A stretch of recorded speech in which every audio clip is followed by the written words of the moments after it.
On the night before Thanksgiving in 1971, a man hijacked a commercial airliner, extorted a small fortune, and vanished into the sky. Half a century later, his identity remains a mystery, making this the only unsolved commercial airline hijacking in American history. The event began on the afternoon of November 24th at the Portland International Airport in Oregon.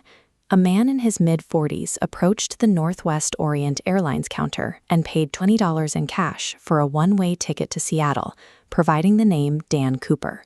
Witnesses described him in almost the exact same way, entirely unremarkable. He was roughly 6 feet tall, dressed in a dark business suit, a white shirt, and a thin black tie.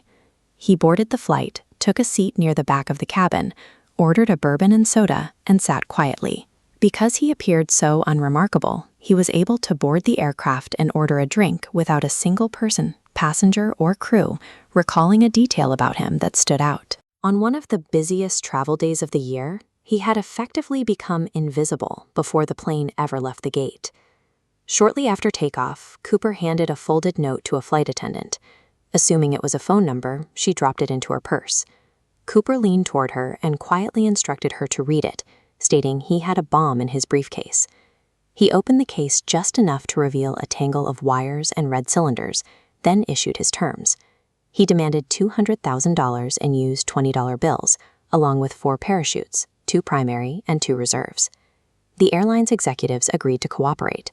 While the plane circled Puget Sound, the FBI scrambled to assemble the ransom, carefully photographing every single bill to record the serial numbers. Once the aircraft landed in Seattle, Cooper allowed all 36 passengers to exit in exchange for the canvas bag of cash and the parachute gear. By demanding the parachutes in pairs, Cooper forced the authorities to provide functional equipment. The FBI had to assume he might take a hostage with him, making any sabotage of the gear a death sentence for a member of the crew. With only the cockpit crew and 1 flight attendant remaining, Cooper ordered the pilots to fly toward Mexico City under highly unusual parameters. They were to stay at 10,000 feet, leave the landing gear down, lower the wing flaps, and fly with the rear cabin door unlocked. The Boeing 727 was unique. Its built-in rear air stair could be lowered in flight. Cooper's instructions kept the jet within a specific aerodynamic envelope, a narrow set of parameters allowing the aircraft to remain stable at low speeds. At 8:13 p.m., the crew noticed a sudden fluctuation in cabin air pressure. Somewhere over the dense, forested hills of southwestern Washington, in a freezing rainstorm, Cooper walked down the lowered air stair and stepped out into the night. Up to this second, the hijacker had controlled every technical variable of the flight. But the moment he let go of the stairs, those calculations were replaced by the reality of a midnight jump into the Pacific Northwest wilderness. The FBI quickly launched a massive search operation, codenamed Norjack. Ground teams and military helicopters scoured the presumed drop zone near Ariel, Washington, battling steep ravines, dense old-growth timber, and freezing temperatures to find any trace of a man or a parachute. They found nothing. The search evolved into an exhaustive 45-year investigation, with agents eventually vetting more than 1,000 potential suspects. One early target was Richard Floyd McCoy Jr., an experienced military skydiver who hijacked a similar flight just 5 months later. McCoy jumped with $500,000 and was caught within days, but investigators ultimately determined his physical features and timeline could not be matched to the Cooper evidence. Many other suspects emerged over the following decades. Kenneth Christensen, a former paratrooper and airline employee, was flagged after making a suspicious cash home purchase. Dwayne Weber made a cryptic deathbed confession to his wife, claiming he was the man who jumped. There was also Lynn Doyle Cooper, whose niece recalled him arriving at a 1971 family Thanksgiving gathering heavily bruised, exhausted, and claiming he had been in a car accident. Yet every promising lead eventually collapsed. Under close scrutiny, none of the circumstantial stories could be definitively tied to the crime. Despite one of the largest dragnets in federal history, agents could not match a single individual to the physical evidence. The case sat dormant until February 1980, when an 8-year-old boy digging in the sand along the Columbia River uncovered 3 decaying bundles of $20 bills, still bound by rubber bands. The FBI analyzed the disintegrating currency and confirmed a perfect match with their serial number records. The boy had found $5,800 of D.B. Cooper's exact ransom money. This map shows how the discovery complicated the investigation.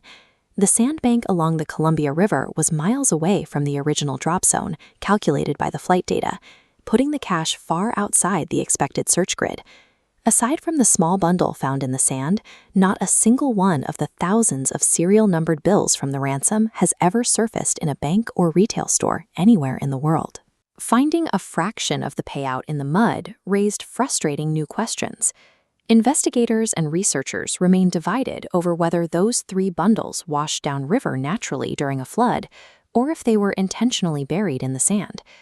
Before he jumped, Cooper left exactly one personal item on his seat, a cheap clip-on tie. For decades, it yielded little, but in 2025, newly declassified FBI files shed light on a microscopic analysis of the fabric. Forensic teams had discovered over 100,000 microscopic particles embedded in the tie, including extremely rare trace metals like bismuth and unalloyed titanium. In 1971, these specific elements were almost exclusively found in specialized aerospace manufacturing environments. This suggests the hijacker may have had access to technical facilities, potentially linking him to the very industry that built the aircraft he hijacked. These findings support the theory that an individual with technical expertise executed a successful evasion, planted a portion of the money to mislead investigators, and lived out his life in anonymity. The alternative theory suggests that no amount of technical knowledge could save a man jumping in dress shoes and a business suit into a freezing rainstorm, and that the wilderness simply never gave up his remains. The FBI officially ceased active investigation in 2016. Today, the case remains a collection of fragments: a missing body, a suitcase full of unspent cash, and a composite sketch of a man that federal authorities spent 45 years trying to name.